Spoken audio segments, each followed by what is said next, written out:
Good morning student. तो जैसा कि आज आपका लेसन सेकंड में जो है class 12 physics first lesson second का न्यूमेरिकल का पार्ट 2 चलने जा रहा है। पार्ट 1 में आपको न्यूमेरिकल 1 to 5 यानी 1 से 5 तक के न्यूमेरिकल आपको सॉल्व करवा दिए गए थे।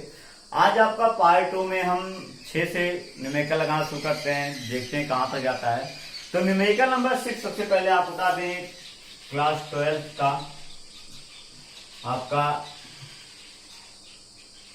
लेसन सेकंड है। लेसन का नाम आपका गॉस की परिमेय। लेसन नाम क्या आपका गॉस की परिमेय।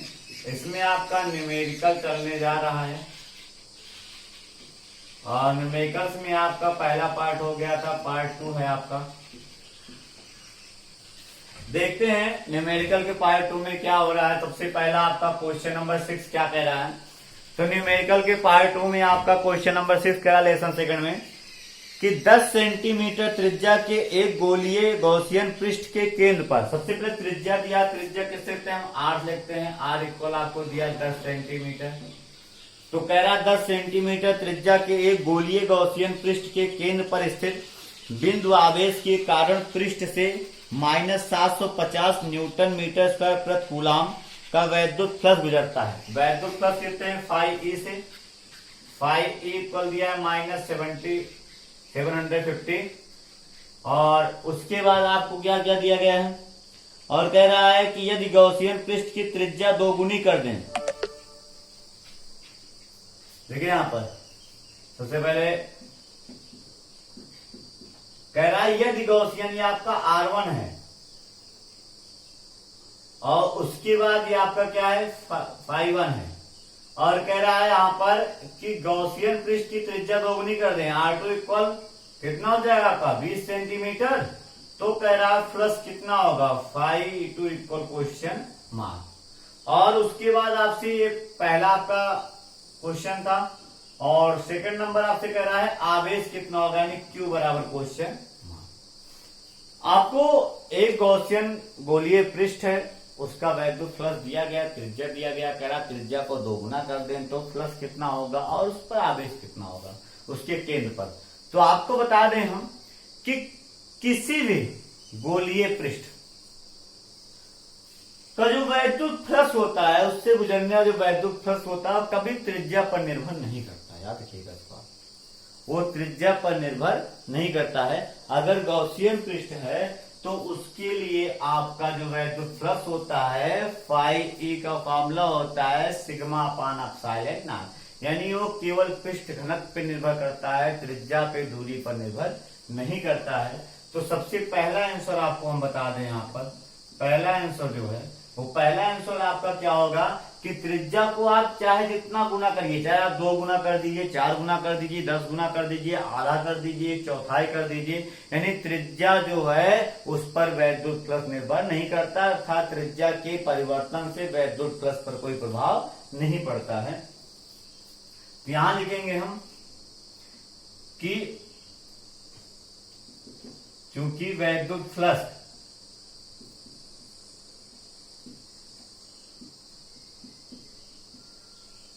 त्रिज्या पर निर्भर नहीं करता।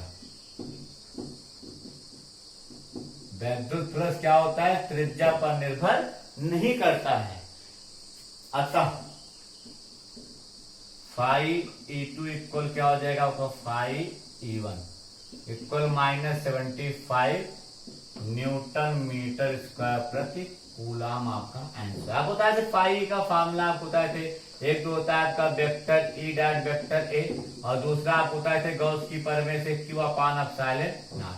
क्या इसमें कहीं त्रिज्या आ रही नहीं आ रही है। इसका मतलब क्या हुआ कि वैद्युत फ्लक्स जो होता है वो त्रिज्या पर निर्भर नहीं करता है। गॉसियन पृष्ठ का वैद्युत फ्लक्स केवल आवेश पर निर्भर करता है। याद रखिएगा गॉसियन पृष्ठ कह रहा है, गॉसियन पृष्ठ में आप जानते हो फाई का केवल फॉर्मूला क्या होता है Q अपान एप्सिलॉन, केवल हमें आवेश मालूम होती है बस, वहां पर त्रिज्या कोई मतलब नहीं है। तो गॉसियन पृष्ठ कभी भी आएगा तो आप त्रिज्या चाहे इतना गुना कर रहे हैं, केवल आप आवेश पे ध्यान दीजिएगा। गॉसियन पृष्ठ में हमेशा एक ही फॉर्मूला फॉलो होगा phi E equal Q upon epsilon naught, इसके इधर उधर मत जाइएगा। आप चलिए देखते हैं दूसरा आपसे क्या कह रहा है, दूसरा हमसे कह रहा है आवेश। तो हम लिखेंगे चूंकि आप जानते हो फाई इक्वल फॉर्मूला क्या होता है, क्यू अपान एप्सिलॉन, इसलिए Q बराबर क्या हो जाएगा आपका phi E into epsilon naught. Phi E आपको दिया है -750, एप्सिलॉन नॉट की वैल्यू 8.85 10 टू पावर -12। इसको आप मल्टीप्लाई करेंगे तो आपको हो जाएगा, आगे गुणा करिए, यहाँ आपका 750 है, 0.005 हो जाएगा, यहाँ पर 42 हो जाएगा, और 44 हो गया आपका, 5 हो गया, 7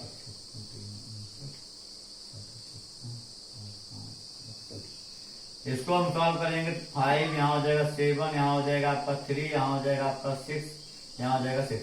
तो यहाँ 2 अंक पे 4 दशमलव लगा देंगे, यानी आपका हो जाएगा ये -66.35.5 गुणे 10 घात -12। 0.3 अंक आगे लाएंगे तो -6.637 को हम 4 कह सकते हैं, गुणे 10 घात -9, यानी पावर कम हो जाएगा, कूलाम। ये हमारा क्या हो गया, आंसर हो गया।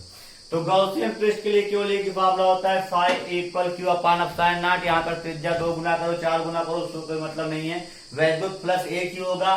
फाई 1 जो है वही फाई 2 होगा, वही फाई 3 होगा, वही फाई 4 होगा। आप त्रिज्या चाहे इतना गुना करिए, इससे कोई प्रभाव पड़ने वाला नहीं है। दूसरा हमें आवेश निकालना था, phi equal Q upon epsilon naught, तो Q equal phi E into epsilon naught. Value put कर दिए, जो एप्सिलॉन नॉट की वैल्यू फिक्स होती है, आपको पता ही है, जो आएगा वही हमारा आंसर हो जाएगा। क्वेश्चन नंबर 6 के बाद हम देखते हैं क्वेश्चन नंबर 7 क्या कह रहा है आपसे।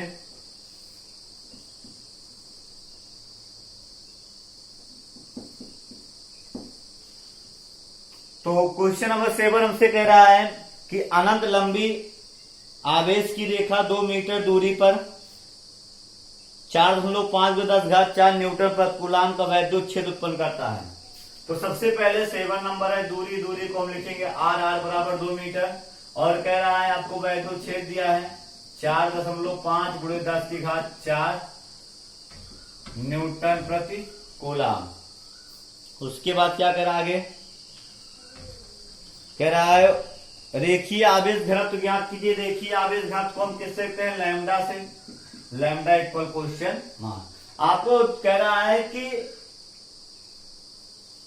अनंत लंबी आवेश की रेखा 2 मीटर की दूरी पर 4.5×10⁴ न्यूटन प्रति कूलाम का वैद्युत क्षेत्र उत्पन्न करता है। तो देखिएगा, आपको बताए थे कि अनंत लंबाई के चालक के कारण किसी बिंदु पर जो तीव्रता का स्रोत होता है वो आपका क्या होता है, इक्वल 1/4πε0, और बताया गया था आपको 2 λ/r। डेरिवेशन यहाँ करवाया गया है कि अनंत लंबाई के कारण, अनंत लंबाई के चालक के कारण किसी बिंदु पर तीव्रता का फॉर्मूला क्या होता है, 1/4πε0 × 2 λ/r। फिर देखते हैं, ई की वैल्यू दिया है 4.5 × 10⁴, इसकी इस कांस्टेंट की वैल्यू होती है 9 × 10⁹। 2 लैम्डा आपको निकालना है, और उसके बाद r का मान दिया गया 2 से 2 कैंसिल हो जाएगा, इसको इससे काटेंगे 2 आ जाएगा, तो 10⁴ बराबर हो जाएगा आपका 2, यहाँ काटेंगे 2 हो जाएगा, 2 से 2 कैंसिल हो जाएगा, गुणे 10⁹ गुणे लैम्डा।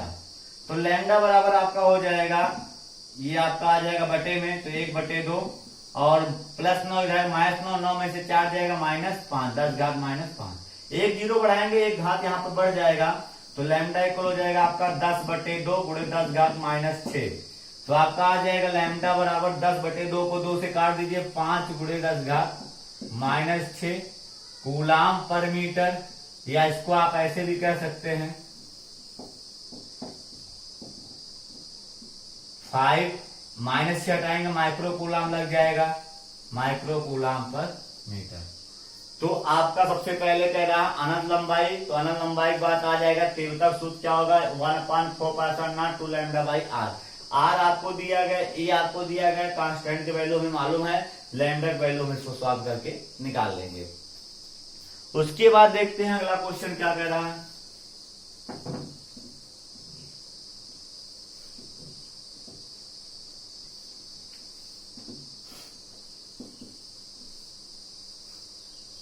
क्वेश्चन नंबर आपसे 8 कह रहा है 1 मीटर स्क्वायर क्षेत्रफल की धात क्षेत्रफल दिया ए बराबर 1 मीटर स्क्वायर। दो बड़ी प्लेटें परस्पर अभिमुख हैं, वह परस्पर 5 सेंटीमीटर दूरी पर हैं तथा उनके भीतरी पृष्ठों पर बराबर व विपरीत आवेश हैं। प्लेटों के बीच वैद्युत क्षेत्र की तीव्रता 55 न्यूटन प्रति कूलम है। वैद्युत प्लेटों पर वैद्युत आवेश ज्ञात कीजिए। तो सबसे पहले आपको दिया है प्लेटों के बीच में तीव्रता दिया है 55 न्यूटन प्रति कूलम। कहां पर दिया है? प्लेटों के बीच में। आपको बताए थे हम विपरीत आवेश की प्लेटों और में निकालना क्या है? आवेश निकालना है क्यों। 8वां में निकालना क्या है? आवेश। उसके बाद कह रहा है, अब आपको बता दें हम प्लेटों के बीच में वैद्युत क्षेत्र की तीव्रता का देखिए, जहां पर डेरिवेशन हुआ था कि आपका प्लस था और ये आपका क्या था? माइनस था।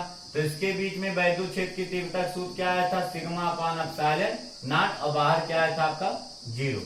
तो विपरीत आवेश की दो प्लेटों के बीच में वैद्युत क्षेत्र की तीव्रता का सूत्र क्या होता है? आपका सिग्मा अपान एप्सिलॉन नॉट। और हमें चाहिए क्या?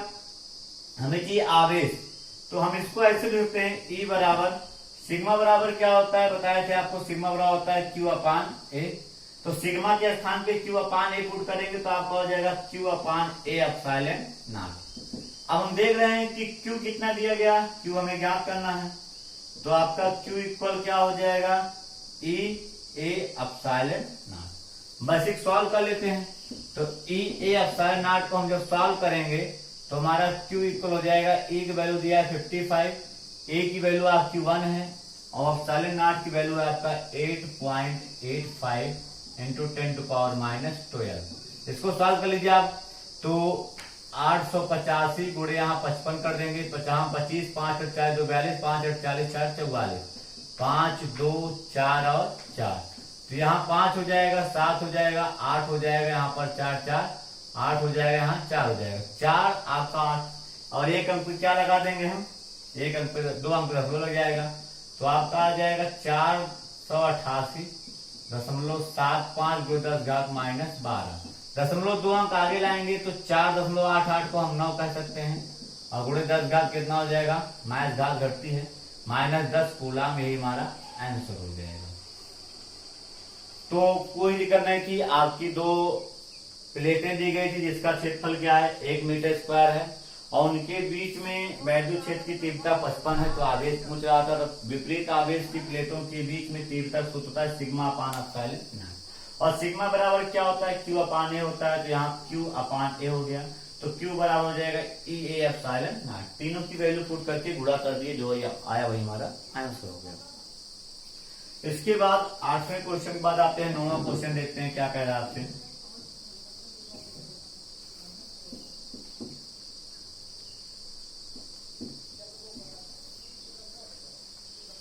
तो 9वां क्वेश्चन हमसे कह रहा है कि 0.002 मिलीग्राम द्रव्यमान वाले, द्रव्यमान किससे कहते हैं? द्रव्यमान कहते हैं हमसे 0.002 मिलीग्राम। आपको हम बता दें मिलीग्राम को हम किस में चेंज करेंगे? ग्राम में, किलोग्राम में। तो मिलीग्राम को किलोग्राम में चेंज करने के लिए 10⁻6 से गुणा करेंगे और 0.3 अंक से हटा देंगे तो 3 घात आपकी और बढ़ जाएगी माइनस में। तो 2 गुणे 10 की घात -9 किलोग्राम आपको द्रव्यमान दिया गया है। कह रहा है 0.002 मिलीग्राम द्रव्यमान वाली तथा 6 इलेक्ट्रॉनों के आवेश से इलेक्ट्रॉन संख्या किससे? n बराबर 6 इलेक्ट्रॉन। उसके बाद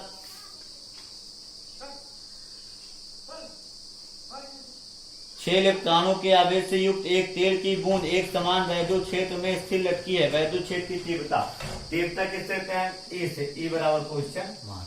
कह रहा है तेल की बूंद जो है वो वैद्युत क्षेत्र में स्वतंत्र रूप से लटकी है।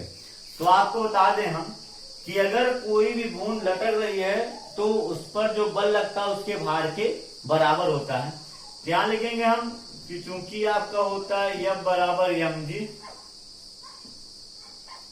इक्वेशन नंबर 4 फर्स्ट, तथा F बराबर आपका दूसरा क्या हो जाएगा? उस पर 2 बल कार्य करेगा और दूसरा अब क्या होगा, F बराबर क्यू टी सेकेंड।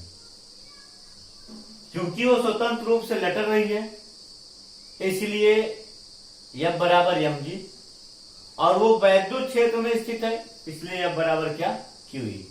तो दोनों आपस में बराबर होंगे, लिखेंगे समीकरण 1 व 2 से। यानी वैद्युत क्षेत्र में अगर कोई बूंद स्वतंत्र रूप से लटक रही है तो उस पर लगने वाला जो वैद्युत बल होता है उसके भार के बराबर होता है। तो आपका हो जाएगा क्यू ई बराबर एम जी। यहां से हमें ई निकालना है, ई बराबर M G upon Q. Q हमें नहीं दिया है तो क्यू के स्थान पे हम एन लिख सकते हैं। तो आपका हो जाएगा एम जी अपान एन। एम की वैल्यू 2 × 10 घात -9, जी की वैल्यू नहीं दिया है 9.8, एन आपको दिया है 6 और ई का मान आप जानते हैं 1.6 × 10 घात -19। अब उसके बाद देखते हैं तो ये काटेंगे तो 1/3 हो जाएगा और इसको काटेंगे 16 छक्का 96 लगभग आपका 6 बार जाएगा। और उसके बाद ये आपका लिखेंगे तो यहाँ गुणे हो जाएगा, माइनस में ऊपर जाएगा प्लस हो जाएगा 10 घात 10। इसको काटेंगे तो आ जाएगा आपका समथिंग में कितना आएगा 2 × 10 घात 10 न्यूटन प्रति कूलम। तो इस प्रकार से आपका जो है सबसे पहले अगर कोई भी बूंद आपके स्वतंत्र रूप से वैद्युत क्षेत्र में लटक रही है तो उस पर लगने वाला वैद्युत बल जो होता है, वैद्युत बल का सूत्र होता है बराबर क्यू ई, वो उसके भार के बराबर होता है। तो क्यू ई इक्वल हो गया एम जी। तो यहाँ से ई बराबर Q M G upon Q हो जाएगा। क्यू नहीं दिया तो क्यू बराबर क्या होता है, एन ई होता है। एन और ई की वैल्यू पुट कर दिए, जो है हमारा आंसर हो गया। ये क्वेश्चन नंबर आपका 9 था। उसके बाद देखते हैं क्वेश्चन नंबर 10 क्या कह रहा है। 10 भी आपका ऐसे है, आपको द्रव्यमान दिया है, आवेश दिया है और वैद्युत क्षेत्र की तीव्रता निकालनी है। तो क्वेश्चन नंबर 10 हम लिख दे रहे हैं, उसके बाद आप जो है इसको सॉल्व करके और हमारे प्रश्न और उत्तर नंबर पे भेज सकते हैं। तो देखिए क्या है आपका,